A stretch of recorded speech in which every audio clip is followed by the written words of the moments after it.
तो previous class में हम लोगों ने आपका जो टॉपिक डिस्कस करा था that was combination of series and parallel, जिसपे हमने बेस बहुत सारे न्यूमेरिकल्स करे, एक्सरसाइज के क्वेश्चंस करे शांत बुक से, और बाद में हमने टॉपिक पढ़ा था आपका advantages of parallel combination and disadvantages of series combination. ठीक है, ये कभी 2 और 3 मार्क्स में क्वेश्चन पूछा जा सकता है। तो आज हमारा टॉपिक है बच्चों इलेक्ट्रिक पावर, क्योंकि बेटा हम बहुत टाइम से इलेक्ट्रिसिटी पे डिस्कशन कर रहे हैं तो हमें इसकी ताकत भी देखनी है।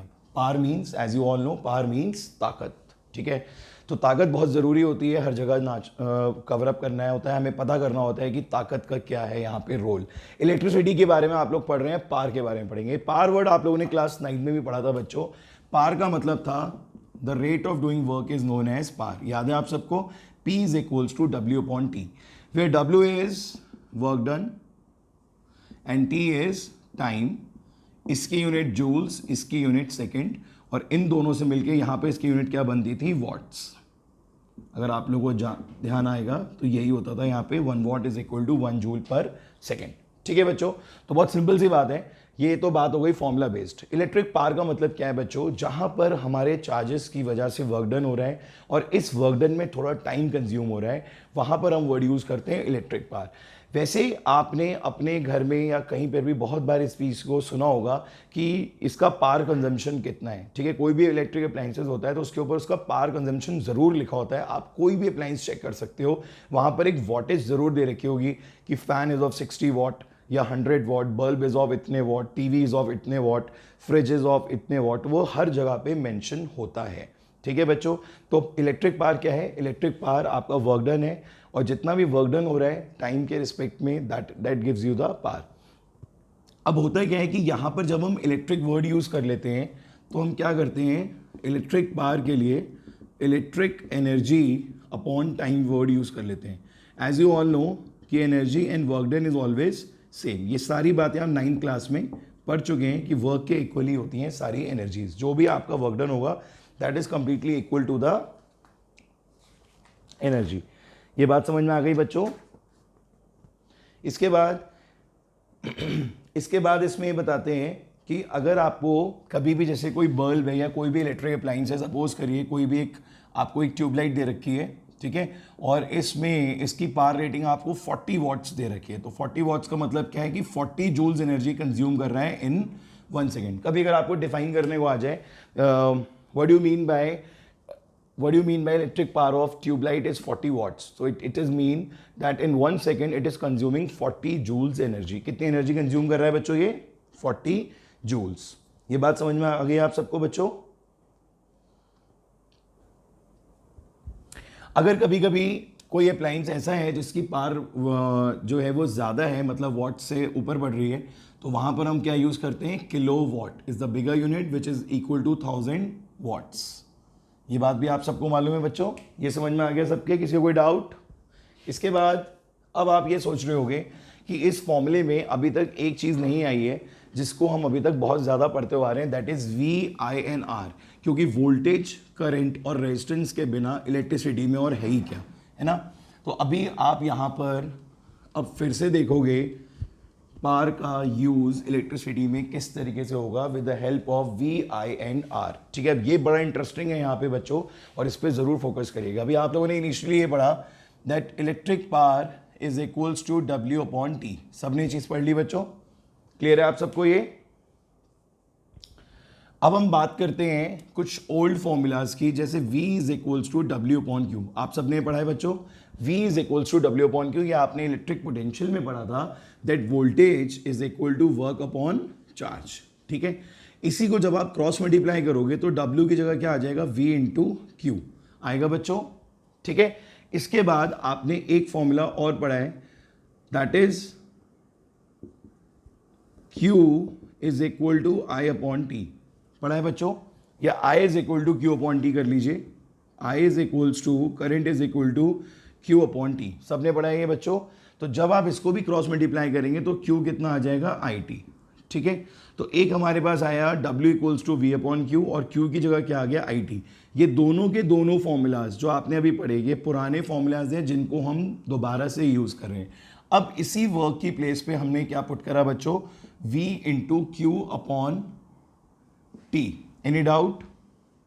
और इसी Q की जगह हमने क्या पुट करा, I into T upon T. T से डी कैंसिल हो गया, पार का एक नया फॉर्मूला आ गया V इंटू आई, जिसकी हमें रिक्वायरमेंट थी। क्योंकि करंट और वोल्टेज अगर कभी हमें गिवन होगा, क्या गिवन होगा बच्चों, करंट और वोल्टेज, और हमसे पूछा जाएगा पार, तो हमें एक फॉर्मूला पता होना चाहिए, that is V into I. Is any doubt बच्चों? आई होप ये आपको सबको ये चीज समझ में आ गई होगी यहां पर कि हमने किस तरीके से यूज करके इनको फाइंड आउट करा है। हमने हेल्प ली है दो ओल्ड फॉर्मूलाज की, ठीक है। एक तो V equals to W upon Q है, और दूसरा क्या है, I is equals to Q upon T. दोनों में हमने क्रॉस मल्टीप्लाई करा था, और क्रॉस मल्टीप्लाई करने के बाद यहां और यहां पर हमने वैल्यू प्लेस कर दी थी बच्चों, और T से T को कैंसिल कर दिया, तो हमारा नया फॉर्मूला आ गया P equals to V into I. अब जब P, V और I आ गए तो कौन बुरा मान गया, बताओ बच्चों, कौन बुरा मान गया? R।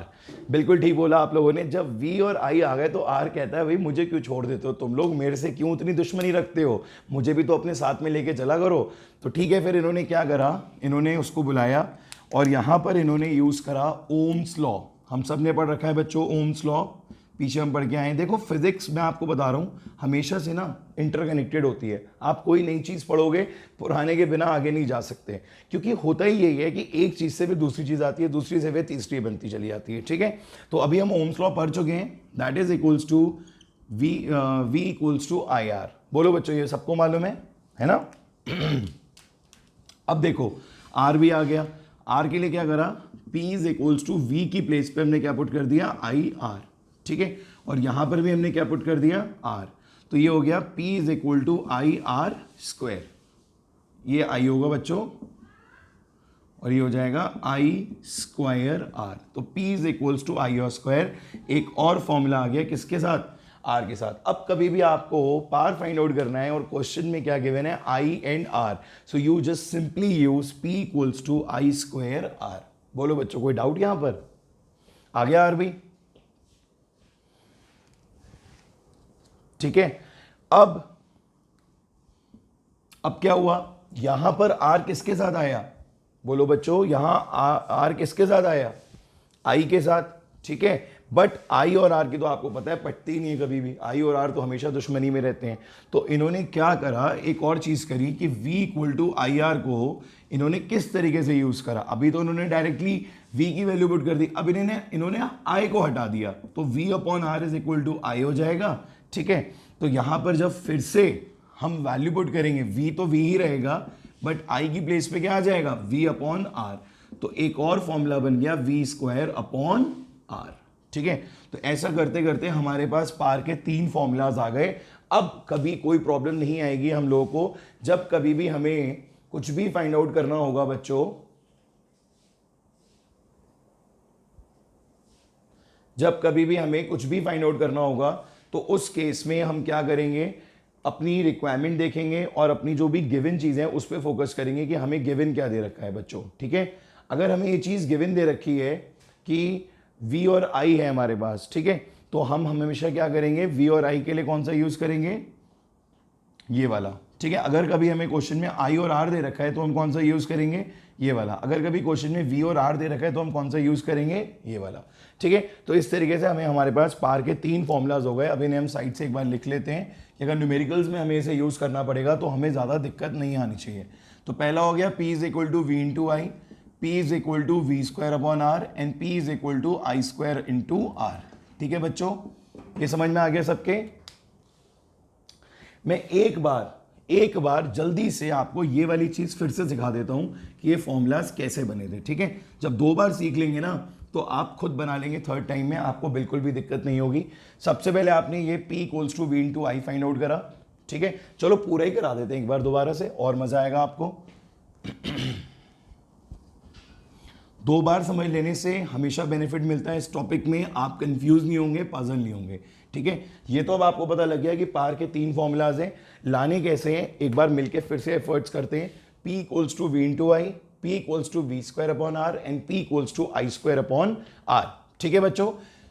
सबसे पहले electric power is equals to W upon T. ठीक है, अब हम इस वर्क को हटाना चाहते हैं, तो वर्क के लिए हमने फर्स्ट फॉर्मूला जो पढ़ा था V equals to W upon Q use करा, इसको क्रॉस मल्टीप्लाई करा तो work is equals to V into Q आ गया। ठीक है, इसके बाद हमने Q के लिए क्या करा, I is equals to Q upon T use करा। ठीक है, I के लिए क्या यूज़ करा, Q upon T, cross multiply कर दिया तो ये भी कितना आ गया, I टी।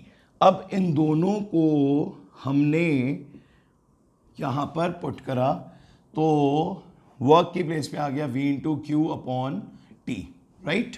ये टी आपका कैपिटल से यहाँ स्मॉल हो जाता है, और फिर हमने Q की वैल्यू पुट करी I इंटू टी यहाँ से। ठीक है, पहले यहाँ से ये वैल्यू पुट करी और फिर हमने यहाँ पे वैल्यू पुट करी, अपॉन में टी था, ये दोनों हो गए कैंसिल। ठीक है, तो फाइनली हमारे पास रिजल्ट क्या बचा, P is equal to V into I. अब मैंने आपको बताया कि R की ज़रूरत थी, R नहीं था यहाँ पे, तो R के लिए हमने क्या यूज़ करा, Ohm's law, V equal to I R. ठीक है, V equal to I R को हमने दो तरीके से यूज़ करा, एक तो V equal to I R होगा और दूसरा क्या हो जाएगा, जब I को हटाना होगा तो V अपॉन आर। ठीक है, एक एक करके यूज़ करा हमने। P is equal to V की जगह पे पुट कर दिया, V आई था, I R into I, then ये हो जाएगा I square R is equal to P, ये एक फॉर्मूला आ गया। फिर यहाँ पर P is equal to V into I था क्या करा हमने यहाँ पे, V को V रहने दिया, I की प्लेस पे पुट कर दिया V अपॉन R, तो ये हो गया बच्चों V square upon R is equal to P। तो ये इसका पार का दूसरा फॉर्मूला आ गया। ठीक है बच्चों, समझ में आया सबके ये। सो बच्चों अभी हम लोगों ने जो तीन फॉर्मूलाज पढ़े, P equals to V into I, दूसरा पढ़ा P equals to V square upon R, और जो थर्ड पढ़ा है हमने that is I square R. इसमें हमने एक चीज़ यहाँ पर हमें डिस्टर्ब कर रही है, हमें प्रॉब्लम दे रही है, दैट इज कि R यहाँ डिनोमिनेटर में आ रहा है और यहाँ R न्यूमरेटर में आ रहा है, और दोनों के LHS में कौन है, पार। तो इसका मतलब यहाँ पर कुछ ना कुछ एक ट्विस्ट है जो हमें क्लियर होना चाहिए। तो बच्चों हमने इसको उठा के यहाँ पर लिखा P equals to V square upon R करा। ठीक है, यहां पर हमने P equals to I square upon R करा, और ये हटा के सिर्फ P और R को जब हमने ऑब्जर्व करा तो ये फाइंड आउट करा कि P is inversely proportional to the resistance. ठीक है बच्चों, और यहां पर हमने ये देखा that P is directly proportional to the resistance. अब हमें इन दोनों में से एक कॉन्सेप्ट को एक्सेप्ट करना है। ठीक है, एज वी नो कि I और R they are not connected to each other, मतलब they are connected to each other but they are not in good terms. ये हमेशा दोनों एक दूसरे के ऑपोजिट चलते हैं, अगर ये ज़्यादा तो वो कम तो ज़्यादा, ये वाला कॉन्सेप्ट चलता है। तो अगर हम कभी भी ये वाला कॉन्सेप्ट लेके चलते हैं और हमारे माइंड में ये होता है कि अगर रेजिस्टेंस मोर होगा, अगर रेजिस्टेंस मोर होगा तो पार भी बढ़ जाएगी, तो ये सोच बिल्कुल गलत साबित होगी। दो न्यूमेरिकली ये चीज़ हो रही है कि आर आई से हमें P मिल रहा है, बट लॉजिकली ये चीज़ यहाँ पर एक्सेप्टेबल नहीं है। फिजिक्स में दोनों चीज़ें चलती हैं, न्यूमेरिकल अप्रोच भी चलती है और लॉजिक्स भी चलते हैं, तो हमें दोनों चीज़ों को एक्सेप्ट करके चलना है। But if we talk about this side inversely proportional, तो R अगर ज़्यादा होगा, R अगर ज़्यादा होगा तो वहाँ पर पार हमेशा लेस होगी। तो ये एक अगर आप एग्जाम्पल लेके चलो, if you having two bulbs, आपके एस्ट्रान बुक में एक एग्जाम्पल भी दे रखा है, फिगर 33 है पेज 51 पे, तो उसमें आपको मेंशन कर रखा है कि अगर दो बल्ब है, राइट, तो दोनों बल्ब्स में अगर आपका ये वाला पोर्शन जो है इसका रेजिस्टेंस कैसा है, हाई है। अगर R कैसा है बच्चों, R कैसा है, हाई है, और यहाँ R क्या है, लो है, तो दोनों में क्या रहेगा, पार क्या होगी इसकी, उसकी बताओ बच्चों, इस फॉर्मूले के अकॉर्डिंग बताओ। अगर हाई होगा तो क्या हो जाएगा, लेस। ठीक है, और अगर ये लो होगा तो ये क्या हो जाएगा, हाई, मतलब पार इसकी ज़्यादा हो जाएगी या मोर हो जाएगा। ठीक है, अब इसका इफेक्ट क्या आएगा, इसका इफेक्ट ये आएगा कि ये बहुत लेस ग्लो करेगा और ये जो है बहुत ज़्यादा ग्लो करेगा।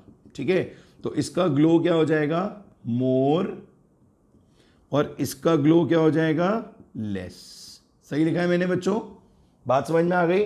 पार अगर कम होगी तो ग्लो भी कम करेगा, पार अगर हाई होगी तो ग्लो भी ज़्यादा करेगा, और हम हमेशा यही चाहते हैं कि बल्ब ज़्यादा ग्लो करे। तो आई होप बच्चों आप लोगों को ये समझ में आ गया होगा टॉपिक अच्छे से, और ये डिफरेंस जो दे रखा है यहाँ पर इन दोनों का, ये भी आप लोगों को समझ में आ गया होगा। ठीक है, ये बहुत माइन्यूट सी चीज़ है जिस पे हम लोग कभी कभी डिस्कशंस करे बिना आगे बढ़ जाते हैं न्यूमेरिकल्स की तरफ, बट अगर कोई चीज़ हमें बाद में दिक्कत है तो इट्स बेटर कि हम उसको पहले से ही अंडरस्टैंड कर लें, उसकी सारी थ्योरी, बेसिक कॉन्सेप्ट सब हमें अच्छी तरीके से पता होना चाहिए। एक चीज़ बच्चों हम यहाँ पर और डिस्कस करेंगे यूनिट से रिलेटेड, यूनिट से रिलेटेड बच्चों हम ये चीज़ डिस्कस करना चाहते हैं यहाँ पे कि अभी जैसे आपने पढ़ा that 1 watt is equal to 1 joules per second, ठीक है। बट अभी क्या है, अभी हमारे पास P equals to V into I भी आ गया है, ठीक है। तो V की यूनिट होती है वोल्ट और I की होती है एम्पियर। तो 1 watt is now also equal to, मतलब 1 watt is equal to 1 volt and ampere, ठीक है। तो ये भी एक यूनिट की रिलेशनशिप है। अगर इससे रिलेटेड कुछ भी अगर आता है तो आपको प्रॉब्लम नहीं होनी चाहिए, ठीक है। अब देखो फिजिक्स में कोई चीज़ पढ़ी है तो उसका फ़ायदा ज़रूर पता होना चाहिए कि फ़ायदा क्या होगा पढ़ के, इस पर्टिकुलर कॉन्सेप्ट को पढ़ के, इलेक्ट्रिक पावर को पढ़ के क्या बेनिफिट है। देखो होता क्या है, आपने ये जो पावर पढ़ा V इंटू आई, इससे बेनिफिट क्या मिलने वाला है हमें पढ़ के। देखो ये पावर जो होती है ना, ये फिक्स्ड होती है। फिक्स्ड का मतलब ये है कि अगर आप कोई भी अप्लाइंस लाओगे, जैसे सपोज करो कि मैं एक टीवी यूज़ कर रहा हूँ, 100 वॉट उसकी पावर है, power of TV is 100 what, और अपने घर में जो वोल्टेज है वो बिल्कुल फिक्स है 220 वोल्ट। सिर्फ वेरिएट करने वाली चीज़ कौन है? करंट। आप जानते हो कि करंट ही एक ऐसी चीज़ है जो सबसे ज़्यादा चला के यहाँ पर, जो हर चीज़ सोच समझ के करती है, बहुत इंटेलिजेंट है। जैसे आई फॉर इंटेलिजेंट होता है, वैसे आई फॉर करंट होता है, ठीक है। वैसे करंट सी से होता है, पर आपको पता है कि करंट को हम किससे रिप्रेजेंट करते हैं? आई से। तो क्या लॉजिक है बताओ? द लॉजिक इज इंटेलिजेंट, बहुत समझदार है। तो आई को फाइंड आउट करने के लिए हमने क्या करा? P अपॉन वी कर दिया। P कितना है? 220, गलत। P कितना है? 100, और V कितना है? 220, कट गया। तो 10 अपॉन 22 एम्पियर आ गया। पॉइंट्स में आप निकाल लोगे तो आपको पता लग जाएगा। अब इससे बेनिफिट क्या होगा? आपके घर में जितने भी अप्लाइंसेज आप यूज़ करते हो, बहुत सारे अप्लाइंसेज हैं, fan, tubelight, TV, refrigerator, washing machine, microwave, जितने भी इलेक्ट्रिकल अप्लाइंसेज, आपके चार्जर्स, हर चीज़, सब जगह पे आपको पावर रेटिंग दे रखी होगी। घर में स्टेबलाइजर में वोल्टेज आ रही होगी। You can easily find out the current drawn by any appliances with the help of this small formula, that is P equals to V into I. Any doubt?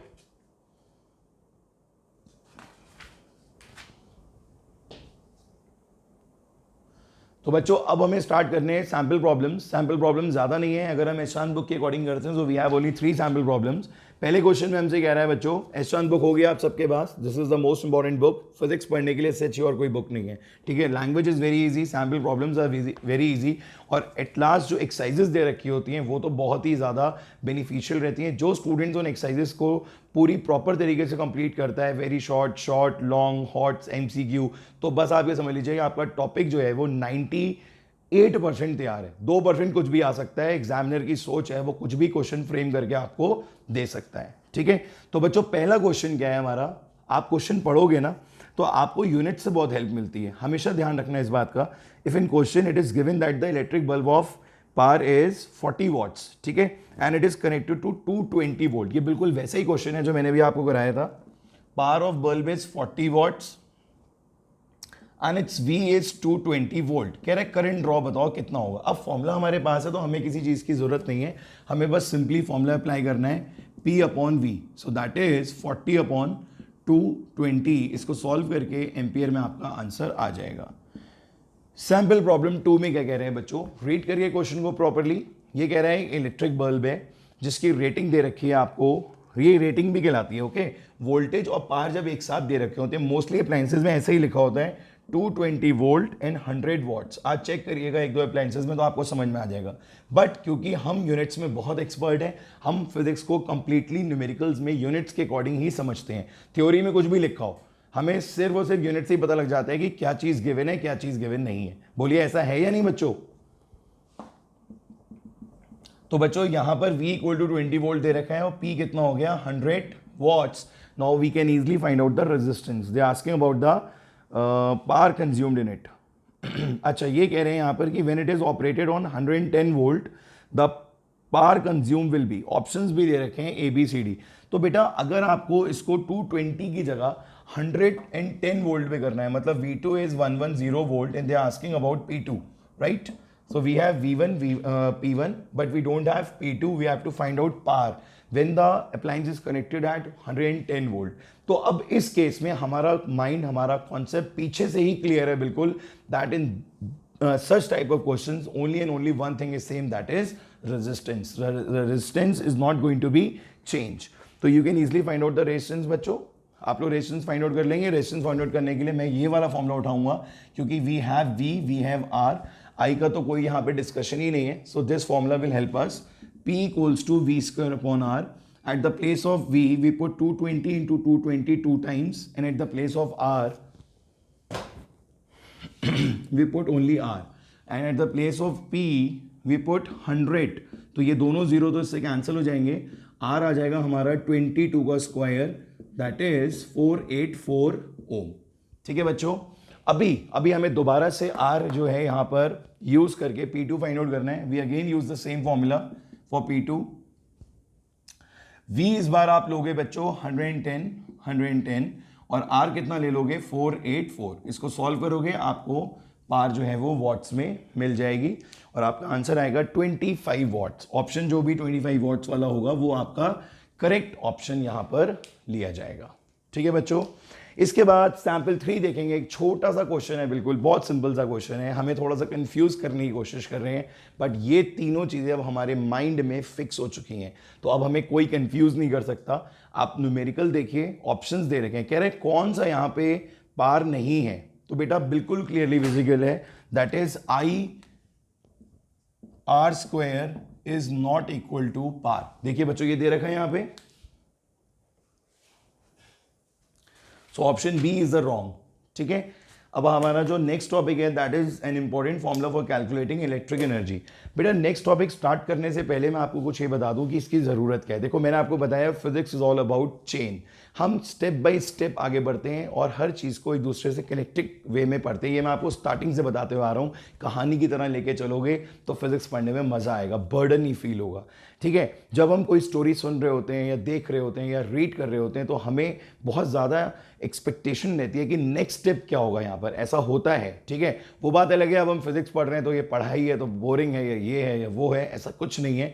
आप जब इलेक्ट्रिक पार पढ़ लोगे, ठीक है, तो आप उस पार को यूज करके, क्योंकि आप कोई भी चीज जब यूज करते हो, आप टीवी देखते हो, आपके घर वाले कहते हैं बेटा 2 घंटे हो गए टीवी देखते हुए, इसे बंद कर दो. ठीक है, कहते हैं ना ऐसे घर वाले कि भाई 2 घंटे हो गए इसे देखते हुए. फोन चलाते हो आप, ठीक है, उसको आप टाइम देते हो. तो बेसिकली हर चीज के साथ टाइम का इन्वॉल्वमेंट है, पर अभी यहां पर टाइम कहीं नहीं दिख रहा है हमें किसी भी फॉर्मूले में. तो जब हमारा एनर्जी को कैलकुलेट करने का टाइम आता है विद द हेल्प ऑफ पार. देखो पार तो हम इन 3 फॉर्मूला से निकाल सकते हैं. अब टाइम भी चल रहा है हर समय, तो पार और टाइम जब दोनों मिल जाते हैं, पार और टाइम जब दोनों मिल जाते हैं तो वहां पर क्या आता है बच्चों, electrical energy, which we are going to discuss in our next class, commercial unit of electric energy. क्योंकि आप जितने भी घर में अप्लायंसेज यूज कर रहे हो, इसका आपको एक बिल पे करना पड़ता है गवर्नमेंट को, और उस बिल को कैलकुलेट करने के लिए ही हमें ये फॉर्मूला सिखाया जाता है कमर्शियल यूनिट ऑफ एनर्जी का. ठीक है, and it will really very important, क्योंकि ये डेली लाइफ से कनेक्टेड चीज है. इसमें जो भी क्वेश्चंस होंगे वो सारे के सारे ऐसे होंगे, आपको पढ़ के लगेगा कि this is all completely related to our daily life. ठीक है बच्चों, तो आज की क्लास को यहीं पे रखते हैं. आई होप आपको इलेक्ट्रिक पावर बहुत अच्छे से समझ में आ गया होगा, और अगर आपको कोई डाउट्स हैं, कोई प्रॉब्लम्स हैं, कोई भी दिक्कत है तो वो आप मेरे से डिस्कस कर सकते हो. मेरे फोन नंबर्स आप लोगों के पास हैं. See you for the next class, जल्दी मिलेंगे. Okay, bye bye.